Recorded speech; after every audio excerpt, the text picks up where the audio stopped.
Bismillahirrahmanirrahim. Assalamualaikum warahmatullahi wabarakatuh. Oke, ketemu lagi dengan saya, Diki Johansa, di dalam mata kuliah keuangan bisnis. Kali ini, Bapak akan menjelaskan mengenai tentang pengertian keuangan bisnis, fungsi-fungsi, dan tujuan-tujuan, sehingga teman-teman dapat memahami secara definisi secara luas pengertian-pengertian tersebut, dan nanti teman-teman bisa mengimplementasikannya dengan baik. Oke, kita mulai masuk ke materi selanjutnya. Ini mengenai tentang pengertian ya. Ada beberapa tokoh yang menyebutkan bahwasanya dasar dari sebuah keuangan itu berawal dari manajemen keuangan. Jadi kalau menurut Bambang Rianto, manajemen keuangan merupakan sebuah keseluruhan aktivitas yang notabene yang mendapatkan dana untuk mendapatkan dana dan digunakan serta mengalokasikan dana tersebut di dalam transaksi atau di dalam usaha. Jadi pembelanjaan secara arti luas ini dia dari sebuah keuangan, pengelolaan dengan baik, manajemen dengan baik keuangan tersebut untuk mendapatkan profit atau mendapatkan keuntungan yang selanjutnya. Nah, yang tokoh selanjutnya dari Suad Husnan. Jadi, manajemen keuangan lebih ke pengaturan kegiatan keuangan. Rule di sini, pengertian atau aturan di sini adalah ada beberapa norma-norma yang harus dijalankan, yang harus dipertahankan dan jangan sampai dilanggar. Kalau ini merupakan sebuah aturan keuangan dan itu pun melakukan ada sebuah pelanggaran, ya notabene-nya tidak akan mendapatkan sesuai yang dengan tujuannya. Ya salah satunya yaitu profit, yaitu keuntungan. Sehingga ya aturan ini yang harus teman-teman taati sehingga capaian atau target perusahaan itu dapat terlaksana dengan baik. Sehingga kalau dilihat dari kesimpulannya bahwasanya manajemen keuangan adalah kegiatan perencanaan, penganggaran, pemeriksaan, pengelolaan, pengendalian, pencarian, dan penyimpanan dana yang dimiliki oleh organisasi atau perusahaan. Poin-poin tadi merupakan klausul, merupakan resume, merupakan poin to poinnya yang harus ditaati oleh setiap orang, khususnya di dalam memanage keuangan itu sendiri, baik itu secara individu maupun secara perusahaan. Selanjutnya ini mengenai tentang fungsi keuangan bisnis. Teman-teman bisa lihat di sini ada mengenai tentang perencanaan keuangan. Bahwa segala sesuatu dimulai dulu dari nawaitunya, dimulai dulu dari perencanaannya. Karena perencanaan yang matang akan menghasilkan sesuatu tujuan yang sesuai yang diinginkan. Karena rencana pemasukan maupun pengeluaran itu yang baik, itu serta kegiatan-kegiatan yang lainnya ini bisa bentuknya dalam bentuk periode. Periode di sini bisa dalam bentuk 1 tahun atau 1 semester. Artinya seperti itu. Jadi perencanaan keuangan harus ditentukan dulu agar sesuai dan tepat guna yang atau sesuai tepat yang digunakannya. Selanjutnya, setelah perencanaan, mulai dari penganggaran, ketika ada sebuah modal yang besar, jika tidak menganggarkan dengan baik pun, ini akan tercecer, ini pun tidak akan fokus terhadap tujuan awalnya. Jadi, ketika sudah mulai dibuatkan anggaran, dibuatlah tindak lanjut dari perencanaan keuangan dengan membuat detail atau pengeluaran dan pemasukan. Selanjutnya yaitu tentang pengelolaan keuangan, ya, dikelola dengan baik, dikelola keuangannya dengan baik, karena dana perusahaan untuk memaksimalkan dana yang ada dengan berbagai macam cara. Artinya, dana yang tadi yang sudah direncanakan, sudah dianggarkan, dan dikelola dengan baik, agar tadi skema awal dalam perencanaan keuangan dan implementasinya itu pengelolaan yang baik itu adalah nanti sesuai dengan tujuan di akhir. Selanjutnya, ketika kita sudah kelola keuangan dengan baik, notabene-nya adalah kita harus mencari keuangan atau sumber dananya dari mana. Jadi, perencanaan bagus, anggarannya kita sudah buatkan, pengelolaannya udah dengan baik, tapi dananya tidak ada, ya ini repot juga. Artinya, pencarian keuangan ini kita harus mencari sumber-sumber dana, baik itu para investor, para emiten, atau nanti bisa melalui dana pihak ketiga. Artinya seperti itu. Untuk meyakinkan bisnis plan yang kita akan jalankan selanjutnya. Gitu. Terus fungsi keuangan selanjutnya yaitu tentang penyimpanan keuangan. Artinya di sini ketika kita sudah mendapatkan investor, bagaimana caranya ketika kita harus dengan pengelolaan dengan baik, kita harus bisa menyisihkan sebagian menyimpan keuangan tersebut agar tidak disalahgunakan atau tidak terjadinya penyimpangan. Dan kita harus bisa menyimpan dana itu dengan baik.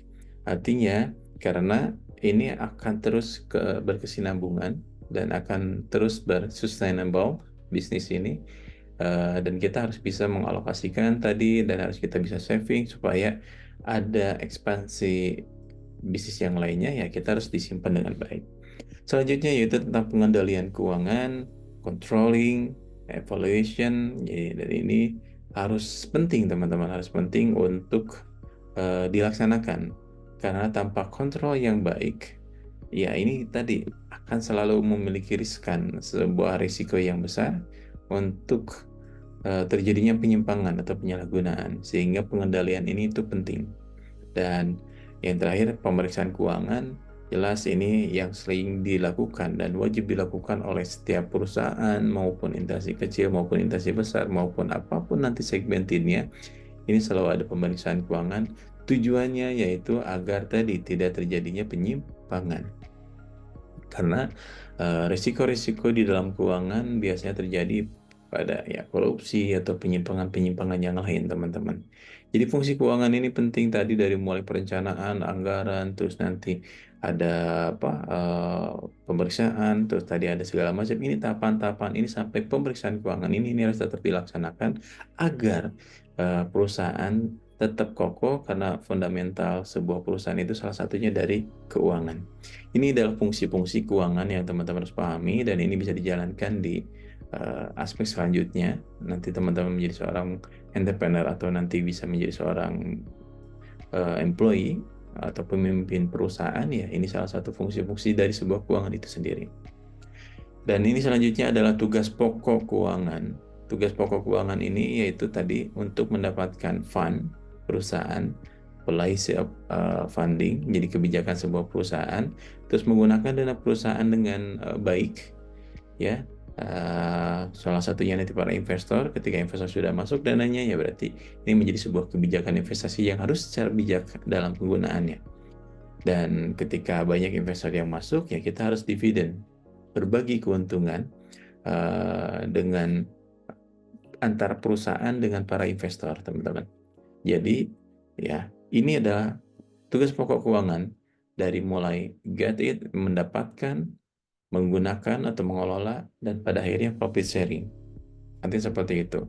Kalau kita menggunakan pihak ketiga, gitu. Artinya kita harus mau berbagi yang sudah kita kelola bisnis kita. Baik itu tadi sharing profit, rata-rata sharing profit. Kalau sharing rugi biasanya jarang mau para investor untuk menanamkan saham. Tapi kalau biasanya kita menanamkan sharing profit, ya berarti kita harus memiliki perencanaan yang matang agar bisnis kita bisa menghasilkan profit yang besar.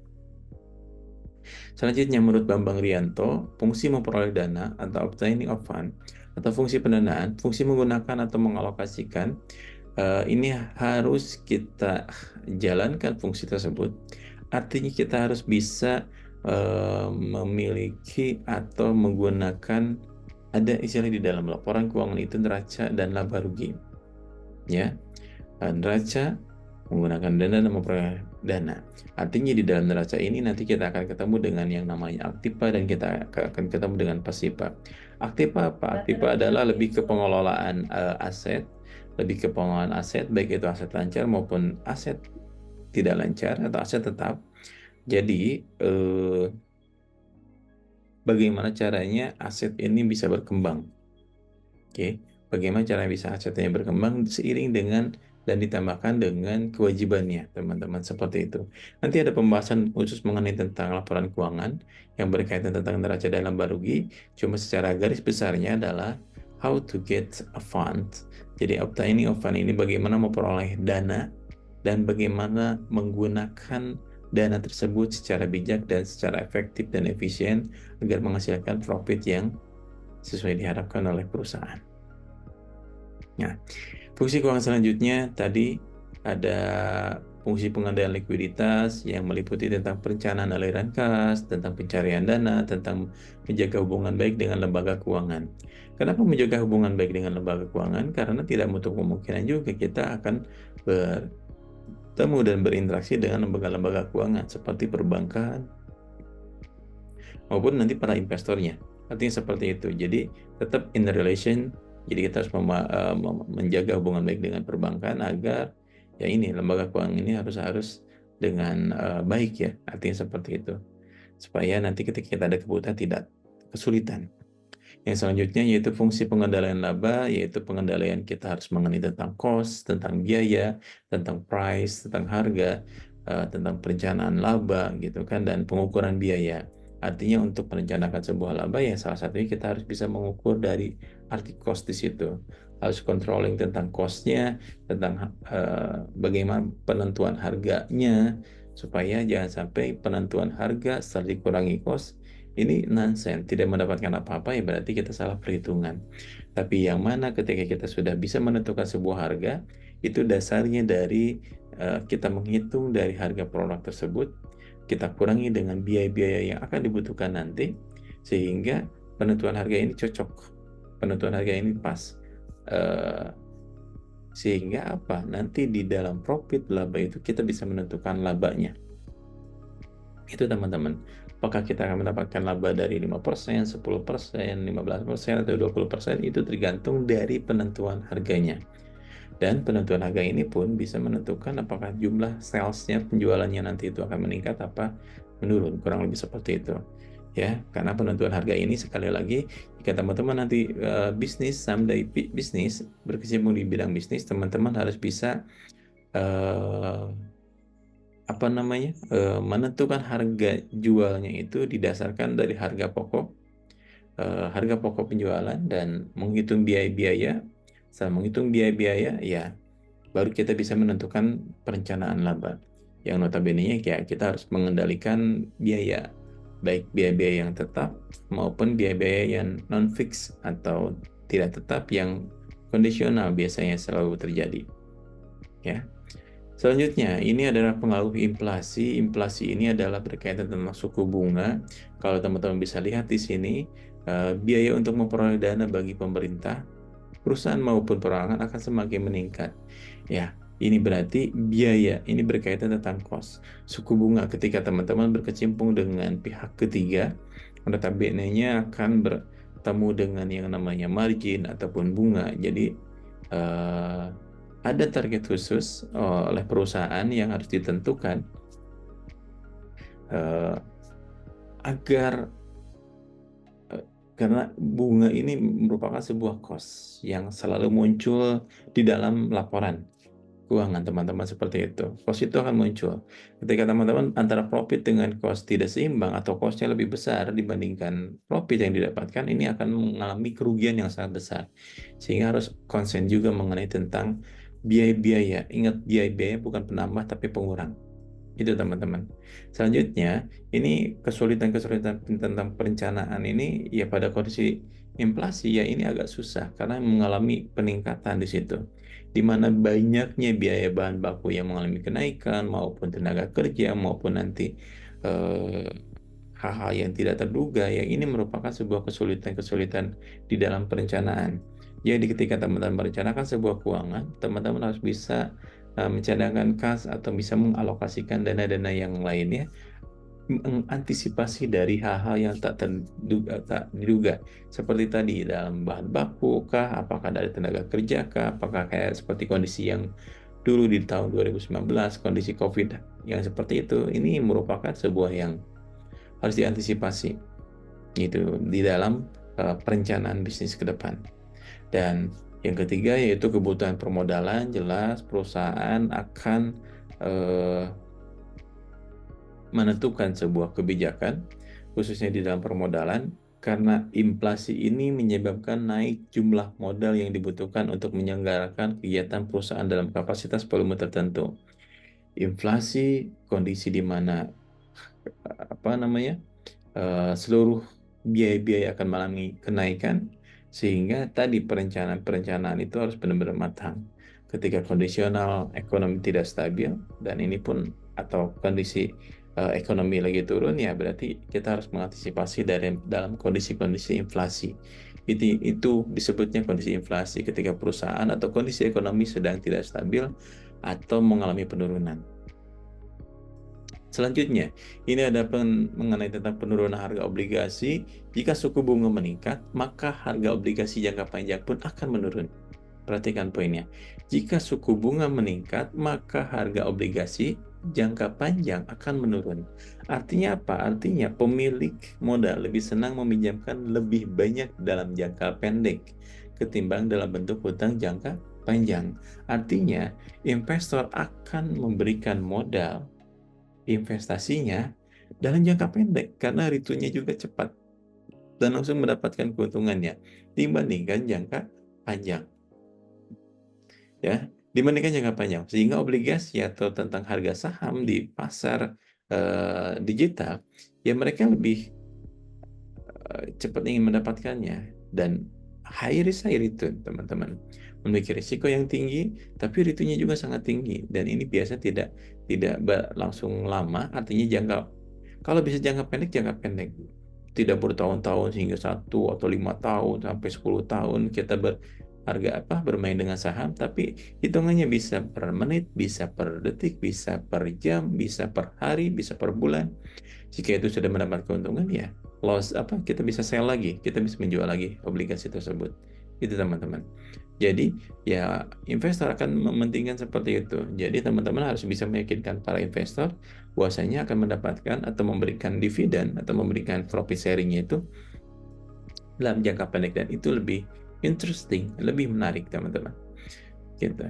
Oke, selanjutnya adalah mengenai tentang masalah akuntansi ya. Jika inflasi ini ya melaju sangat cepat, ini apalagi kondisionalnya sangat tinggi, maka ya laba yang akan dilaporkan pada laporan nanti neraca dan laba rugi atau laporan keuangan ini pun akan mengalami tinggi juga teman-teman. Ya, inflasi ini luar biasa nih. Inflasi ini luar biasa impact-nya terhadap neraca atau laba rugi atau laporan keuangan untuk perusahaan maupun individu. Karena apa? Karena penjualan persediaan yang biaya pengadaannya rendah menghasilkan laba yang dilaporkan lebih tinggi. Jadi penjualan itu bisa tetap, tapi cost itu bisa sangat tinggi ketika kondisi inflasi.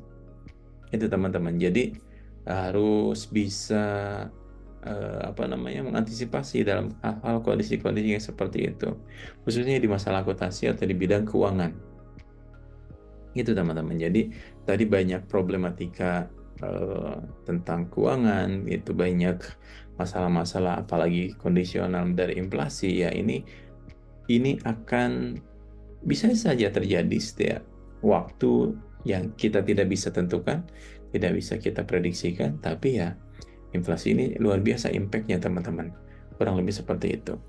Ya, tadi saya sudah menjelaskan mengenai tentang fungsi keuangan itu seperti apa, tadi pengertian-pengertian manajemen secara dari beberapa tokoh seperti apa, terus tadi pengertian inflasi itu seperti apa, terus tugas pokoknya keuangan seperti apa. Jadi nanti teman-teman, ini ada tugas untuk teman-teman yang tolong kerjakan nanti di LMS, ya, nanti sudah dikenalkan di dalam ada tugas di situ dan nanti tinggal teman-teman jawab saja di menu yang tadi. Dan questionnya mengenai tentang pengertian-pengertian dan hingga tugas-tugas pokoknya apa saja nanti tinggal dijawab saja. Oke, itu saja teman-teman yang dapat disampaikan. Mudah-mudahan bermanfaat untuk teman-teman semua. Sekali lagi, fundamental di dalam sebuah bisnis ini adalah di dalam keuangan. Risiko-risiko di dalam bisnis atau risiko di dalam keuangan selalu ada. Salah satunya tantangan mendasar dan mendatang mungkin kondisi dalam keadaan inflasi. Inflasi bisa terjadi di dalam internal maupun di eksternal. Ketika terjadi sebuah penyimpangan di dalam internal, otomatis kita akan ada sebuah problem di bidang keuangan. Makanya tadi harus ada controlling yang jelas, ada evaluasi yang jelas di situ. Itu yang pertama. Yang kedua dalam kondisi eksternal notabene-nya ini kondisional ekonomi secara global baik itu di dalam domestik maupun luar, maupun di dalam negeri maupun di dalam luar negeri. Kondisional itu biasa salah satunya dipengaruhi oleh politik itu sendiri. Artinya seperti itu. Ya, jadi teman-teman itu harus siap dan harus memahami mengenai tentang keuangan bisnis, harus tahu mengenai hal-hal kondisi-kondisi baik dalam kondisi baik maupun buruk itu harus kita rencanakan secara matang. Oke, itu saja. Terima kasih teman-teman atas perhatiannya. Wabillahi taufiq wal hidayah. Assalamualaikum warahmatullahi wabarakatuh.